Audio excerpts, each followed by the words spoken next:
Amigas y amigos, ¿qué tal? ¿Cómo están ustedes? Soy Milton Urcade y como siempre tengo el enorme placer de estarme comunicando a través de este medio para hoy presentarles el último artículo que escribí de esta serie relacionada con los UAPs o UAP, la Armada de Estados Unidos y el Pentágono.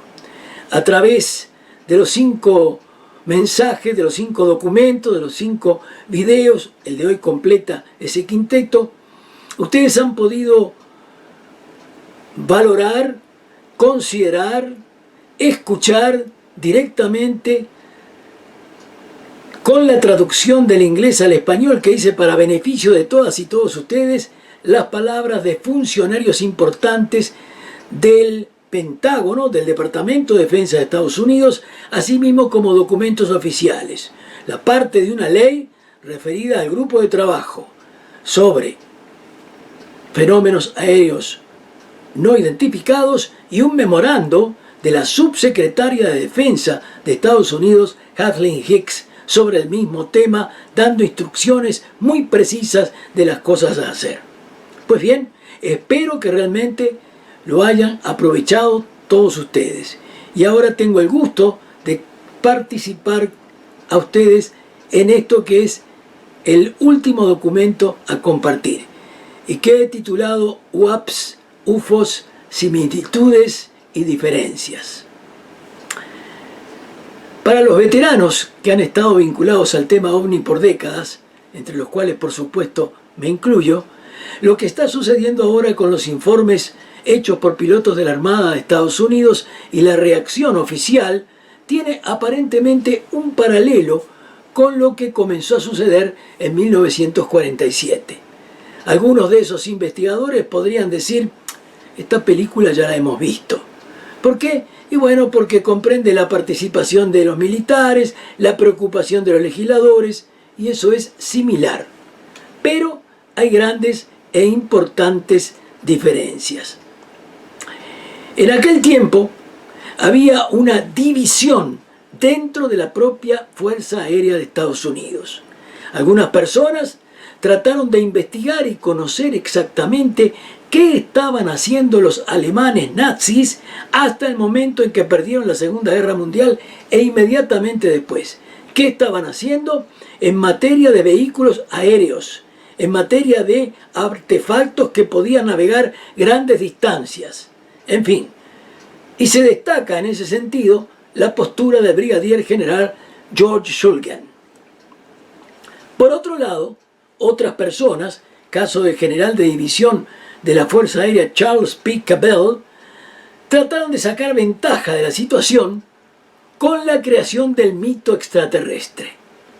En otras palabras, si los alemanes estaban creando todavía o habían terminado de crear aparatos que eran realmente revolucionarios, aparatos a reacción que no tenían ni el bloque soviético ni Occidente, entonces era evidente que valía la pena conocer todo eso, hasta dónde habían llegado, etc. Pero Estados Unidos ya estaba en una guerra fría con la Unión Soviética y existía el imperativo de espiar al enemigo. La historia extraterrestre, entonces, va a ser una buena cobertura para esconder y probar nuevos aparatos, instrumentos y naves aéreas que pudieran usarse con ese propósito, el de espiar. Pero entonces, si alguien veía alguno de estos artefactos, alguno de estos instrumentos, lo mejor era decir, bueno, usted vio que hay cosas raras que andan por ahí, que parece que vendrían del espacio exterior. Son interplanetarios, como decía entonces Donald Keyhoe. Y bien, la USAF creó sucesivamente los proyectos Signo, Inquina y Blue Book para encarar los informes de platillos volantes, no solo hechos por pilotos, sino también por policías y por el público en general. ¿Por qué? Porque a la Fuerza Aérea de Estados Unidos le interesaba en esos momentos saber si acaso la Unión Soviética no podía con algún tipo de avión sobrevolar el territorio estadounidense o lo hacía con algún tipo de misil. Y para eso incluso creó un grupo de observadores en tierra a los cuales instruyó en base a un manual para que supieran identificar primero a todos los aviones y misiles de Estados Unidos y si acaso había algo distinto, entonces diferenciar al que era diferente y denunciarlo inmediatamente al plan que estuviera en el momento funcionando. Para el caso, y el más famoso, el famoso Project Blue Book. Ese era el real interés de la Fuerza Aérea. Lo demás que viera la gente no importaba, porque eran confusiones que ya eran camino trillado. Uno que vio un planeta, otro que se confundió con un meteorito, otro que vio un avión, etc.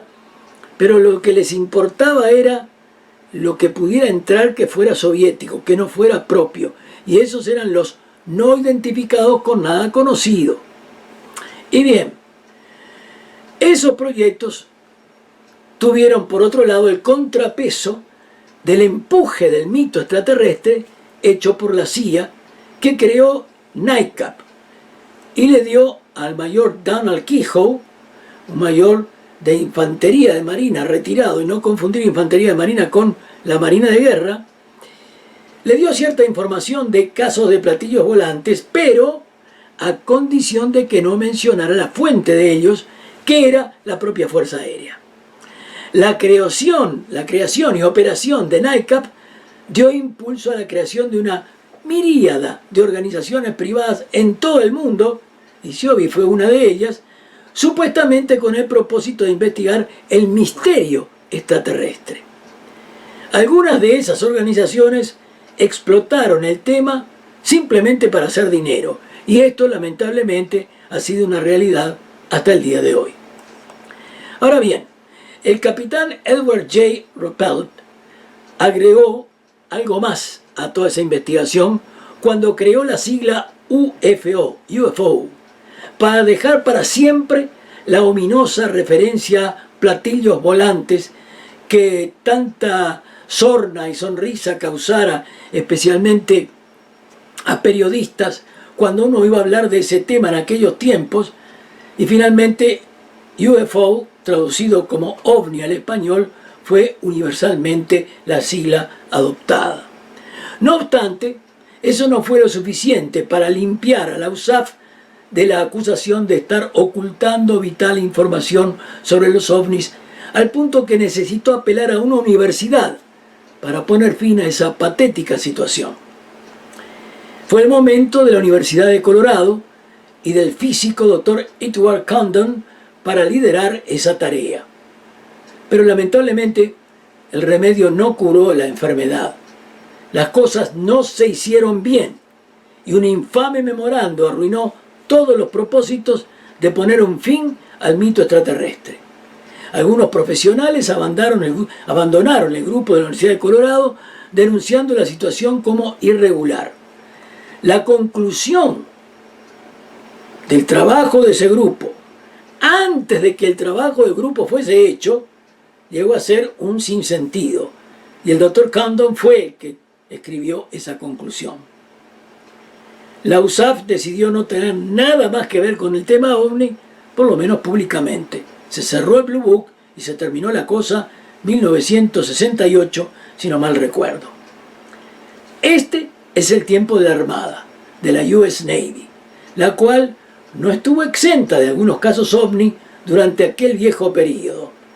Basta recordar al oficial de la Armada Delbert C. Newhouse, que filmó UFOs el 2 de julio de 1952 desde Tremonton, Utah, o la serie de incidentes durante la Operación Palo Mayor a fines de septiembre de 1952, cuando ovnis fueron vistos y detectados por el portaaviones USS Franklin Delano Roosevelt y otros buques pertenecientes a países de la OTAN. Pero actualmente el enfoque de la US Navy es diferente a aquel de la USAF. La mera idea de extraterrestres está totalmente fuera de la mira. En cambio, hay un encare en el cual lo que se ve presumiblemente puede venir de Rusia, puede venir de China, de una organización privada y aún de un programa de alto secreto de los propios Estados Unidos. La US Navy planea apelar al trabajo de científicos y técnicos para determinar la verdadera naturaleza de lo que se ha estado viendo, y a ese propósito el Pentágono envió un informe al Senado de Estados Unidos, que ustedes ya conocen, solicitando el dinero necesario para cubrir los gastos de tal esfuerzo. El Pentágono se desprendió de la sigla UFO, y en cambio ha designado al tema como UAP, sustituyendo inteligentemente la idea de objetos por la más inclusiva de fenómenos, que cubre objetos así como formas de energía natural o artificialmente generada, y que son fenómenos o objetos aéreos no inmediatamente identificables. Otro detalle sumamente nuevo y diferente al encare de entonces de la Fuerza Aérea. ¿Por qué? Porque el UFO, el OVNI, podía seguir siendo OVNI. ¿Por qué? Porque si no era posible identificarlo, seguía siendo OVNI per secula seculorum. En este caso, muy inteligentemente, la Armada dice no. Hablamos de fenómenos aéreos no identificados, pero porque son no inmediatamente identificables, pero tienen que ser identificados. Esa es la razón, la tarea que hay que hacer: identificación. Por eso, en resumen, personalmente hallo el nuevo enfoque correcto y sabio. Yo acompaño y apruebo todo el esfuerzo y toda la tarea que este grupo del Departamento de Defensa, este grupo sobre fenómenos aéreos no identificados, está haciendo y vaya a hacer. Y ojalá que tenga suerte y que pueda realmente identificar lo que los pilotos militares de la Armada han dicho que para ellos no tenían explicación, y otros casos que puedan venir de futuro. Lo interesante señalar es que la ley que rige al grupo de investigación o de estudio de los fenómenos aéreos no identificados del Pentágono indica que debe presentar un informe cada 3 meses al Congreso de Estados Unidos. Pero por otro lado, el memorando de la subsecretaria de Defensa indica que ella tiene que recibir esos informes cada 2 semanas. Quiere decir que del 25 de junio, para poner la fecha en que el grupo de trabajo sobre fenómenos aéreos no identificados presentó su informe al Senado, para aquí, hasta el 6 de septiembre, ya pasaron varias semanas, por los cuales se supone la subsecretaria de Estado tiene que haber recibido más de un informe. Y el Senado debe estar por recibir, si no recibió, por lo menos 1 o acaso 2 informes.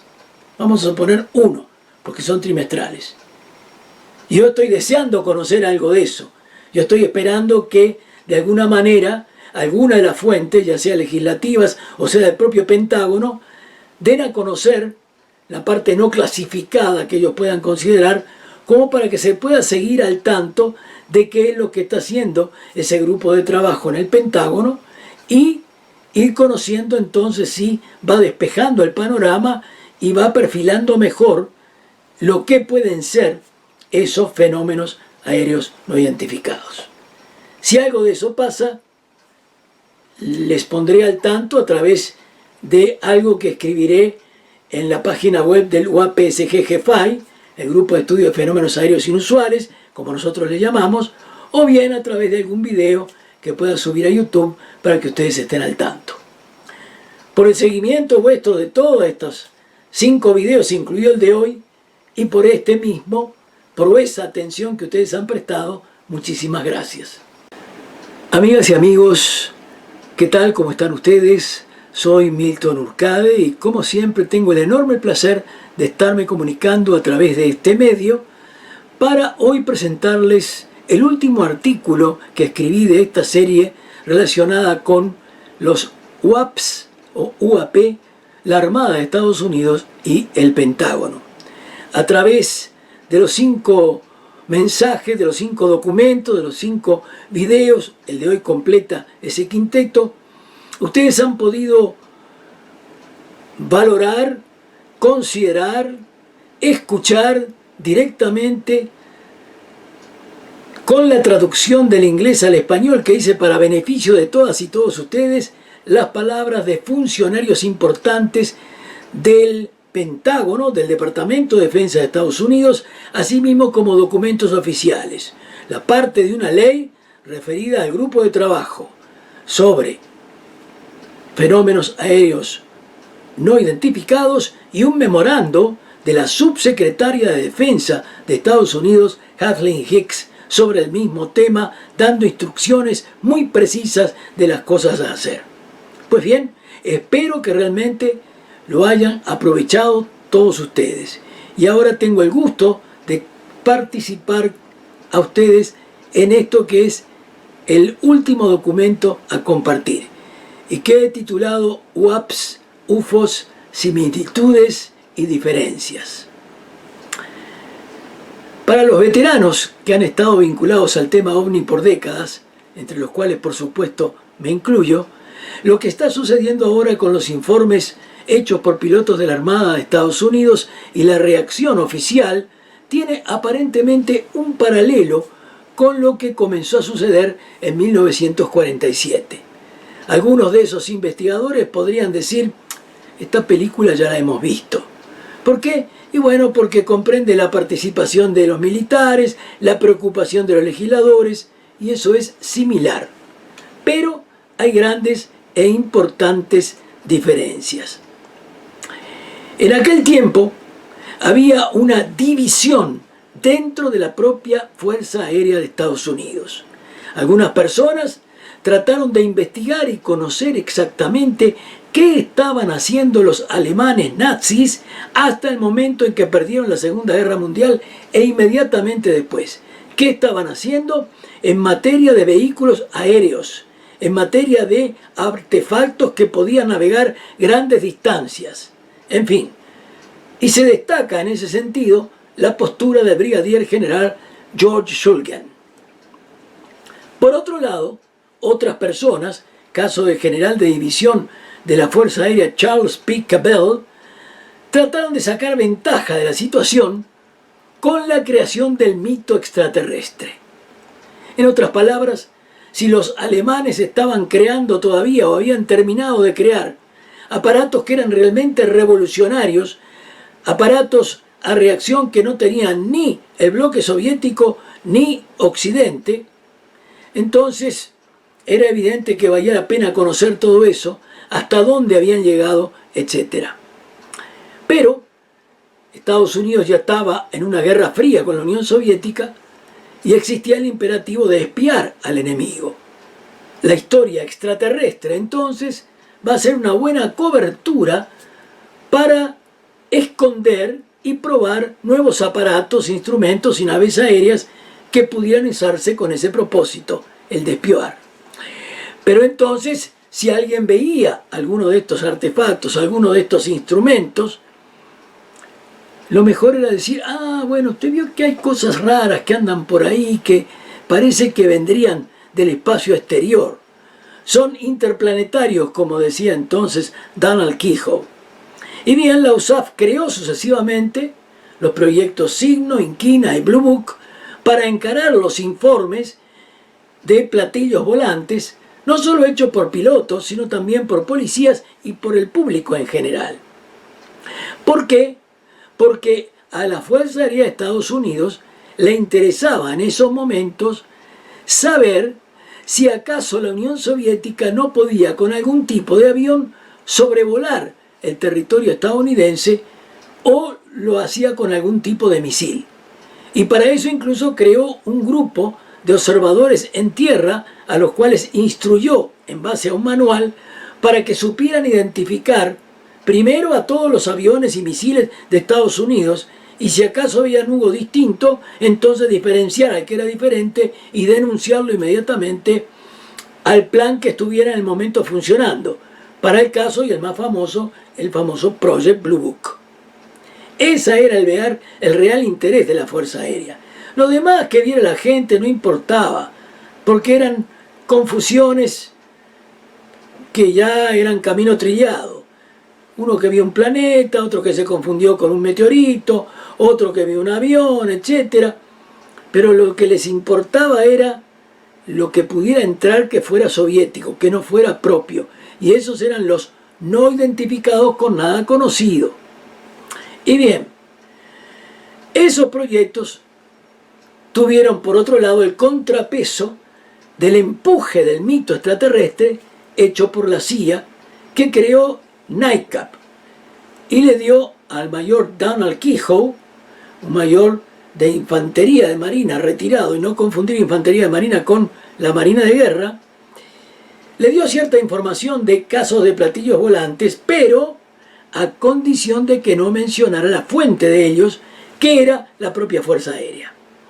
La creación y operación de NICAP dio impulso a la creación de una miríada de organizaciones privadas en todo el mundo, y Sciobi fue una de ellas, supuestamente con el propósito de investigar el misterio extraterrestre. Algunas de esas organizaciones explotaron el tema simplemente para hacer dinero, y esto lamentablemente ha sido una realidad hasta el día de hoy. Ahora bien, el capitán Edward J. Ruppelt agregó algo más a toda esa investigación cuando creó la sigla UFO, para dejar para siempre la ominosa referencia a platillos volantes que tanta sorna y sonrisa causara especialmente a periodistas cuando uno iba a hablar de ese tema en aquellos tiempos. Y finalmente UFO, traducido como ovni al español, fue universalmente la sigla adoptada. No obstante, eso no fue lo suficiente para limpiar a la USAF de la acusación de estar ocultando vital información sobre los ovnis, al punto que necesitó apelar a una universidad para poner fin a esa patética situación.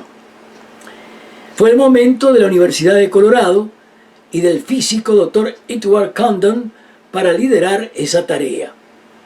Pero lamentablemente el remedio no curó la enfermedad. Las cosas no se hicieron bien y un infame memorando arruinó todos los propósitos de poner un fin al mito extraterrestre. Algunos profesionales abandonaron el grupo de la Universidad de Colorado denunciando la situación como irregular.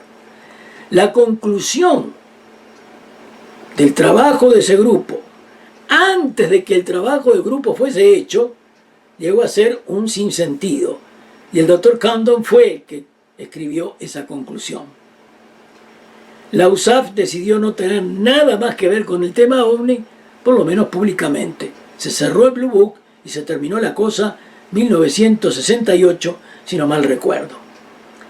Este es el tiempo de la Armada, de la US Navy, la cual no estuvo exenta de algunos casos OVNI durante aquel viejo período. Basta recordar al oficial de la Armada Delbert C. Newhouse, que filmó UFOs el 2 de julio de 1952 desde Tremonton, Utah, o la serie de incidentes durante la Operación Palo Mayor a fines de septiembre de 1952, cuando ovnis fueron vistos y detectados por el portaaviones USS Franklin Delano Roosevelt y otros buques pertenecientes a países de la OTAN. Pero actualmente el enfoque de la US Navy es diferente a aquel de la USAF. La mera idea de extraterrestres está totalmente fuera de la mira.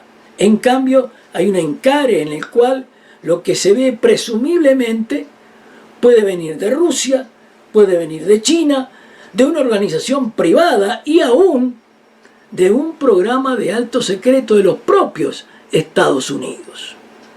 La US Navy planea apelar al trabajo de científicos y técnicos para determinar la verdadera naturaleza de lo que se ha estado viendo, y a ese propósito el Pentágono envió un informe al Senado de Estados Unidos, que ustedes ya conocen, solicitando el dinero necesario para cubrir los gastos de tal esfuerzo. El Pentágono se desprendió de la sigla UFO y en cambio ha designado al tema como UAP, sustituyendo inteligentemente la idea de objetos por la más inclusiva de fenómenos, que cubre objetos así como formas de energía natural o artificialmente generada, y que son fenómenos o objetos aéreos no inmediatamente identificables. Otro detalle sumamente nuevo y diferente al encare de entonces de la Fuerza Aérea. Por eso, en resumen, personalmente hallo el nuevo enfoque correcto y sabio. Por el seguimiento vuestro de todos estos 5 videos, incluido el de hoy, y por este mismo, por esa atención que ustedes han prestado, muchísimas gracias.